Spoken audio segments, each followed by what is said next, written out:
Hey guys, Hannah Hearts Book 6, and today I'm going to be doing the mid-year book freakout tag.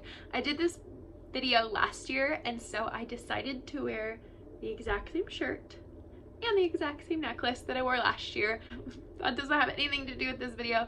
This video is mid-year book freakout tag, and basically it's where you realize it's the middle of the year and you still have so many flippin' books to read. And so this tag was created by Chammy, I believe, and I believe it was created by another person, but like every single person that I'm subscribed to has done this video, so I thought that I would get in on the fun. The first thing I'm going to do is just tell you how many books that I've read, and so far I've read 22, and that also includes graphic novels in that total as well. And the longest book I've read this year was The Green Mile by Stephen King, which was 536 pages. And honestly, that is the longest adult book I've ever read. So, pat on the back. 2019, Hannah's killing it at reading sometimes. But anyway, let's get into the questions. So the first question is kind of a big question. And it's the best book you read so far in 2019. That is a really hard question to answer, but I'm gonna have to say The Green Mile by Stephen King. If you don't know what it's about, it's set at Cold Mountain, and it follows the narrative of a man named Paul Edgecombe who in 1932 or in the 30s was a prison guard on Cold Mountain, and basically the men who he takes care of are murderers and convicted murderers and are sentenced to death in the electric chair named Old Sparky.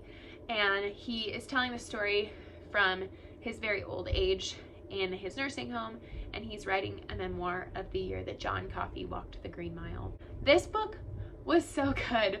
I just, like, it's so different from anything I've ever read. It's set in a prison, which is like, what? And also, like, these people are convicted murderers, but like, you care about them so much. And like John Coffey, the minute he walked into Cold Mountain, I desperately wanted him to be innocent.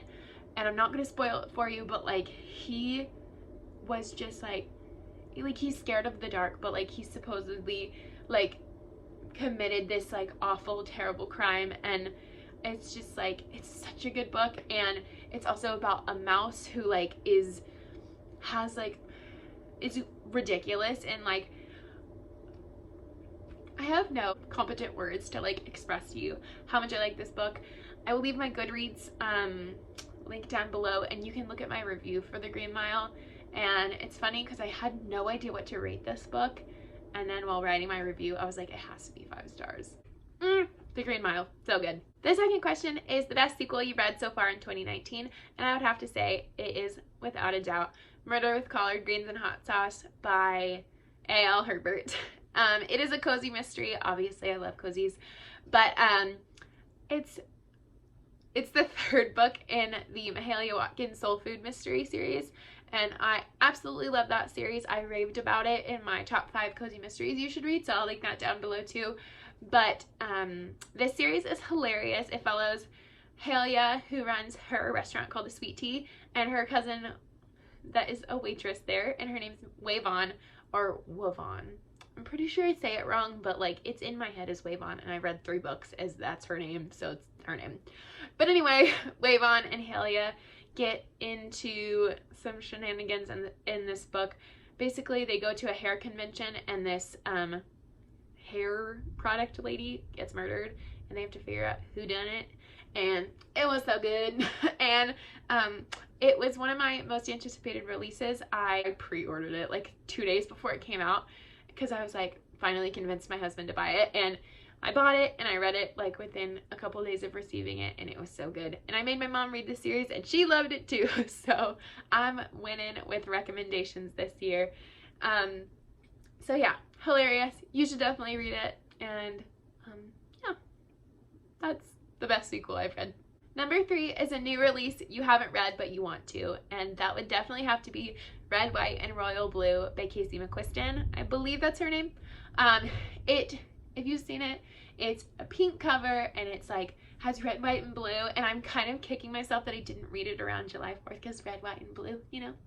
But apparently what the gist of this is that this book is about is basically it's the president's son, and basically the equivalent of the president in England, like their son, like they have like this star-crossed lover like fall in love thing, and it sounds so cute. So I'm also been on hold for it forever at the library. I'm so ready to read that book, and of course it's gonna come in when I have like 17,000 books to read, but I'm gonna try to make time for it. The fourth question is your most anticipated release for the second half of 2019, and I would have to say Dear Sweet Pea by Julie Murphy, because Julie Murphy is one of my favorite authors. She wrote Dumplin' and Puddin', obviously. She also wrote Ramona Blue and a couple other books that I haven't read, but I really want to read at some point.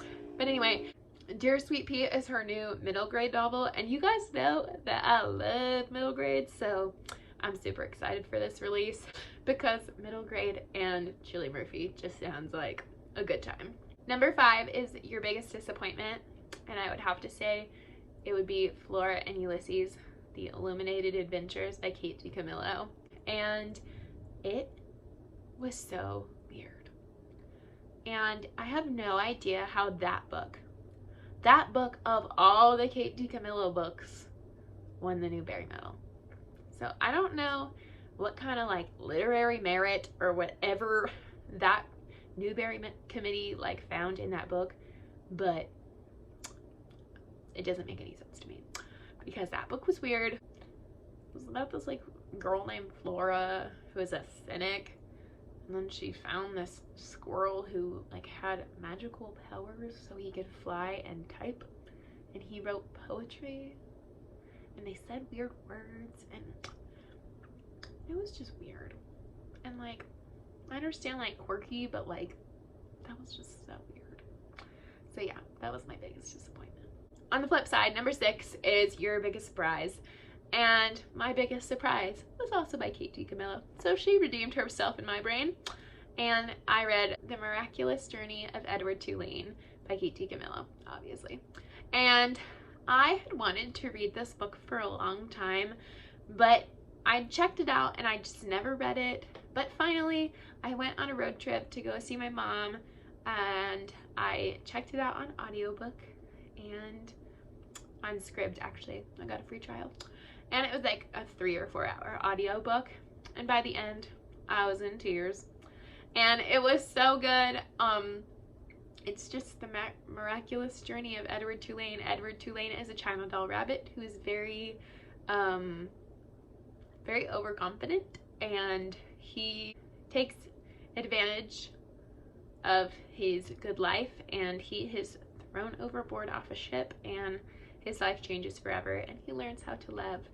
And I'm gonna riot until the end of time that should have been her Newbery Medal win, but guess they didn't ask me. Number 7 is your new favorite author, and I would have to say that it would be Ellery Adams, who writes many series, but my favorite in particular is the Supper Club mystery series, and I have so far read book 1, and I'm almost done with book 2. I have like 30 minutes left in my audiobook.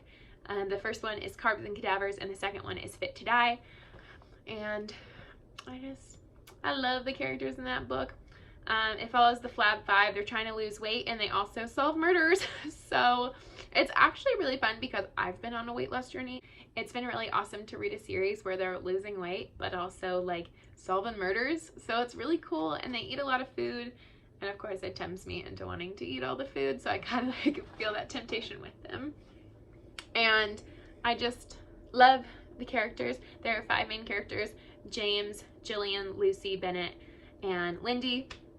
And they're just all so wonderful, and I love them all. And honestly, the mysteries are really, really good. Like the one that I'm reading right now, Fit to Die, I totally had no idea who the murderer was. All the people that I thought it was, I was wrong. It's fun to read cozy mysteries and find new series, and I've been on a journey this year to find new series that I love, and that has been one of them. Number 8 is your newest fictional crush. And like everybody I've seen do this video, I don't really have fictional crushes, but I do have a character that I really like with this certain character. So My newest favorite, like, male love interest, I think, is Tate from Where the Crawdads Sing. And Tate and Kaya are just beautiful. And I swear to goodness, when he left to go to college, I was so freaking mad because he's perfect. He taught her how to read and he gave her the gift of knowledge. So he is like #1 in my book, and we will forgive the one part where he was a coward. So he is my favorite and I really like him a lot. #9 is your newest favorite character, and that would have to be Mia Tang from Front Desk by Kelly Yang. I freaking love Mia Tang. She's so wonderful. She is an aspiring writer and she writes letters and throughout the book, and her writing gets better throughout the book, and she's so wonderful, and she's so sweet and kind-hearted and empathetic, and she is who I want to grow up to be because she is so preciously sweet. And I just like that she was really willing to help her parents out. Mia Tang she's great, and she went through a lot, but she comes out in the end and she really persevered, and I love that about her.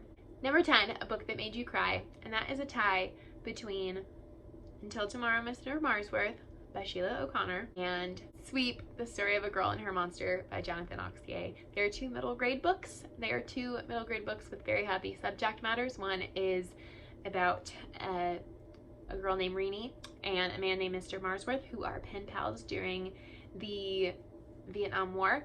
And then the other is the story of this girl named Nan, who is a chimney sweep during the time of chimney sweeps in early 1900s England.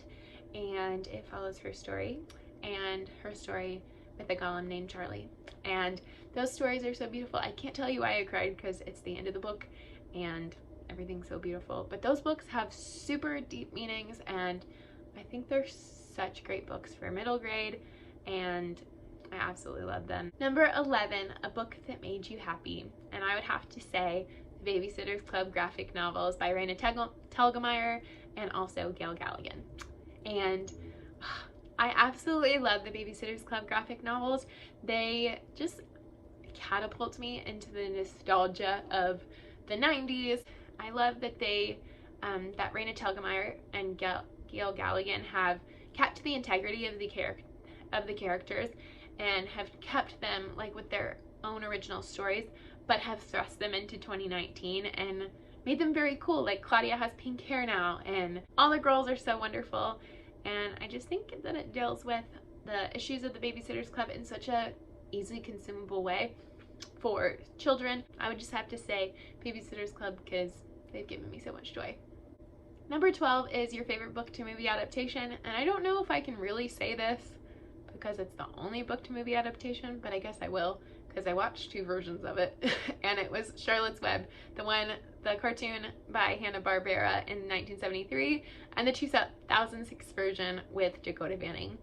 And those, so good. I got to watch them with my student teaching kids because we read that book together, and then we got to watch the movies after the state testing because 3rd grade's a state testing year. But anyway, we got to watch the Charlotte's Web movies. So I think the actual experiences of watching those movies was more fun than actually watching the movie, or you know what I mean?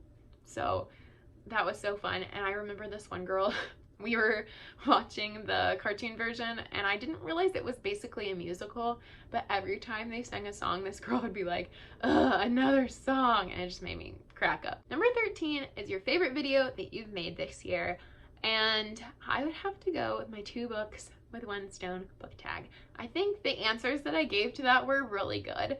I don't know if that's weird to like compliment yourself on tag answers, but I really liked how I explained myself in that video, and I think I really opened up and showed a big part of myself to you guys, and I really liked that video for that reason. #14 is the most beautiful book you've bought or received this year, and that would have to be In Some Other Life by Jessica Brody. And the spine has floral on it, and this like does something for me.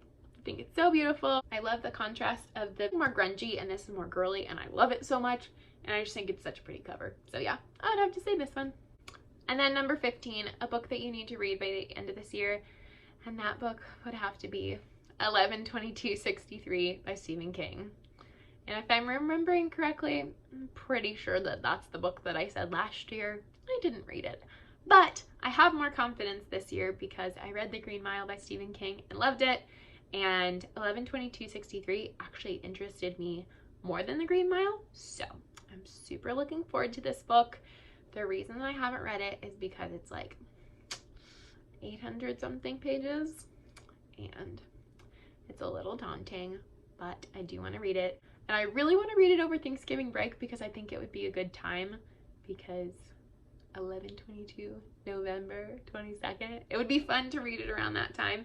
So I think that's going to be my goal for this year. I said that last year, but this year I'm pretty sure I'm going to stick to it. So yeah. But anyway, that is the end of my mid-year book freakout tag. I hope you liked this video. If you did, give it a thumbs up and comment down below your favorite book that you've read so far this year. I know that you're gonna have to rack your brain so hard because we've read so many good books this year, but I'm gonna challenge you to do it anyway. I hope you guys have a good day, and I hope you enjoy your read. Bye.